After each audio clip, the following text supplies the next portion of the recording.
Wayne, and hey now, PSW staff, clients, and friends joining us. Welcome to Thursday's class. We're almost through another week. It's been really fun. We looked at the great film composer, Nino Rota, who scored The Godfather and all those Fellini films that were wonderful to see. Then tomorrow we're going to see the film scoring results for E.T. So I can't wait for that. You guys sent in some great work, so thank you for that. I'm very proud of what we're doing, and we'll continue to do. So we need to go back to the city I love, you love, John loves, Bonnie loves, my family loves, LA. We need to do another LA. There was a week when we didn't have time to do one, but I still want to do this weekly. It's just it's an important part to know what's the history in our city that we live in, especially in this quarantine. We need some virtual trips. So last week we looked at the gorgeous Coconut Grove and the glamour and the glitz of the Ambassador Hotel and the nightclub, the Coconut Grove, that was there. We're going to look at something else that's local, that's still standing there, so it won't be too sad of a story. We're going to look at the beautiful, and we're going to, in our backyard, mind you, in Inglewood, the beautiful Forum. Kind of a drag when your baby don't look. Now, for those who grew up in Los Angeles in the 70s and 80s, there was really only one place to see a rock concert or a sporting event, and that was at the Forum. And people dubbed it the Fabulous Forum. And this is located a few blocks down from where our school is, and I'm sure all of us know a little bit about it, or have seen about it, or definitely have passed by it. So it's on Manchester, and we're going to look at the history of the building and what acts performed there, and also the importance of technology, in a way, of new music coming out, and the importance of the venue, and how this venue was one of the venues that changed the history of music. Yes, that's a very big statement, right? But we're gonna dive in to see how that actually happened. So, let's go to the Forum. The Forum arrived at a super important time in rock and roll history.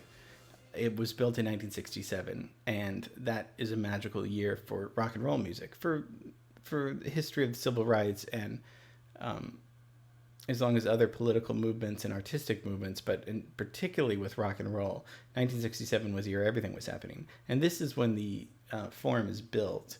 And so this is super important because, like we looked at the Whiskey's 1964, right? 3 years later, not that long, but it seems like a lifetime ago, because what the Whiskey was important with, they had all those acts, those famous acts that people would do concerts at, but many bands would play in one night, so the Doors would play, and then maybe, I don't know, the Byrds would play after. So that was kind of common because, they had like maybe 5 or 10 songs, maybe not even that many, but 3 to 5 songs that were really great songs. Some of these bands, we're just generalizing, and that's because they would record on the 45 RPM, which is like a single record, or a record that would hold a few songs. And that's what pop and rock music was recorded on. Even like Sinatra and Nat King Cole, they would record, singles with just a few songs. So, and this is the year, though, it's not invented, but this is used more when the 33 and a third LP comes out, and that's long play LP, but that's when bands are able to record more music on a record. Hence, the album is now coming out to be popular.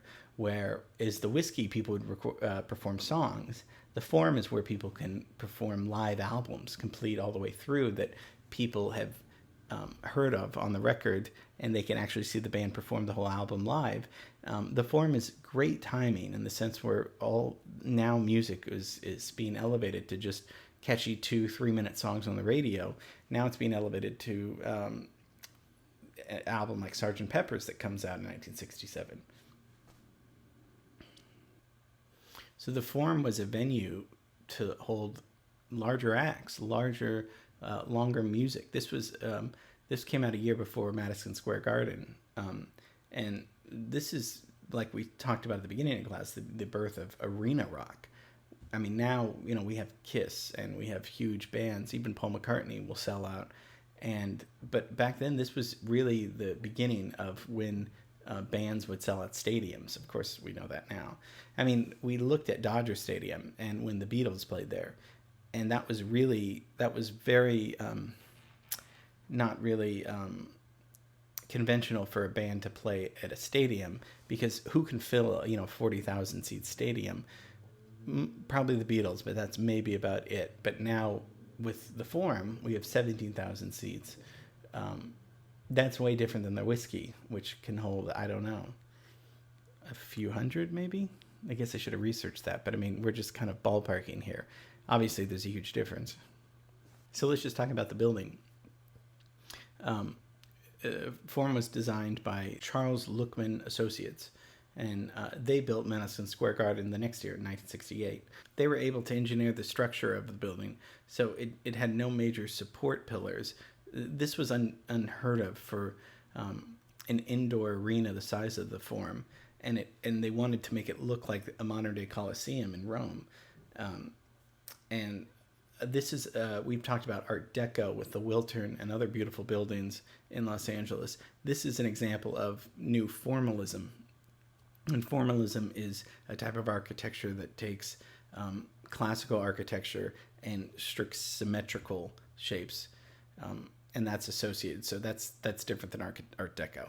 And it was built by Jack Kent Cooke, and he was the owner of the Lakers and the founder of the LA Kings, a Canadian-American businessman who really made a huge, great living with sports and broadcasting, particularly in Los Angeles. And if we look at 1967, as we talked about, Sgt. Pepper's happened. What else happened? Rolling Stone magazine gets started. That magazine is still important today. Again, part of rock and roll history is started. Culturally and politically, what's happening? Well, finally, interracial marriage in some crazy way is now, it's declared constitutional by the Supreme Court, bars other states from making interracial marriages a crime. Yes, it was a crime before 1967. I have no idea because it doesn't seem like that long ago. So this is now interracial couples can get married. We have the Monterey Pop Festival that summer, which obviously huge bands get their start. We did a class on Otis Redding. Otis Redding dies in the plane crash in 1967. And then The Summer of Love is 1967, which is, where teenagers are smoking pot and listening to the Grateful Dead and not listening to their parents, and for better or worse, starting a new, a new generation of people that question authority, which hadn't really been done before in America. So Cooke builds this in the same year that all this stuff is happening. And what do young people need? They need that when they're doing a movement. Sure, they need, streets to march or whatever, but they also need a venue to celebrate these, their music, because music is such an important part, of course, of just making us feel good, but also just the times changing and politically. I mean, all of these, music is so important, obviously. And during Cooke's tenure, I mean, this is when the Lakers had Wilt Chamberlain, Kareem Abdul-Jabbar, Magic Johnson. I mean, this was like the year, and the LA Olympics in 1984 were hosted there. And, just some highlights of who performed there. Cream, they were huge. The Doors, Jimi Hendrix performed there. The Rolling Stones, Jefferson Airplane, Led Zeppelin performed 16 times there. Jackson 5 released 2 live albums, live at the Forum in 1970. The Bee Gees. Kiss was called from a 1977 3-night run. Paul McCartney played his first Los Angeles show since 1966. Since with the Beatles, he played his first show with Wings in 1976. Elvis Presley performed sold-out afternoon and evening concerts in 1974.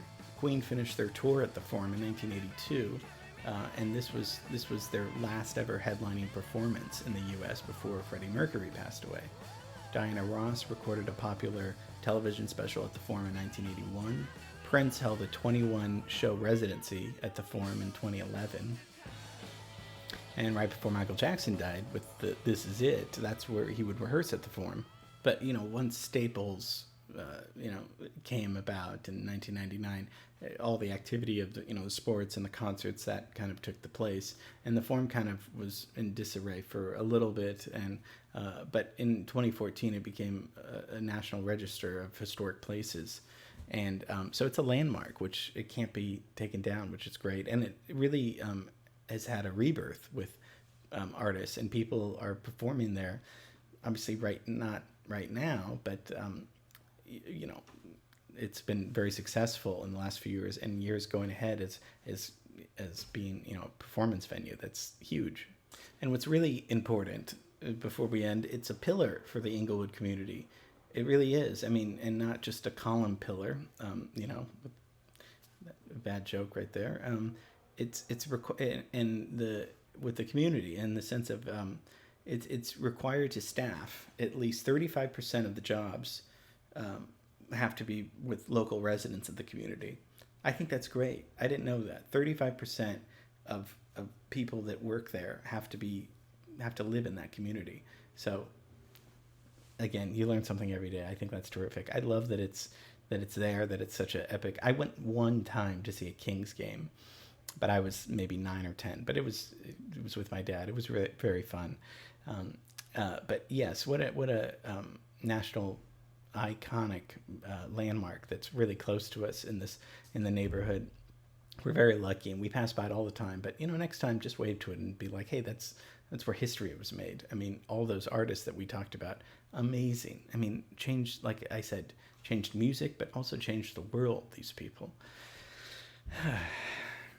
I sweat when I get excited. So yes, a little bit, but that's only because I'm proud of the work we do. Okay, tomorrow we see the film scoring results for E.T., so hold on to your seats, okay? All right, love you. See you tomorrow.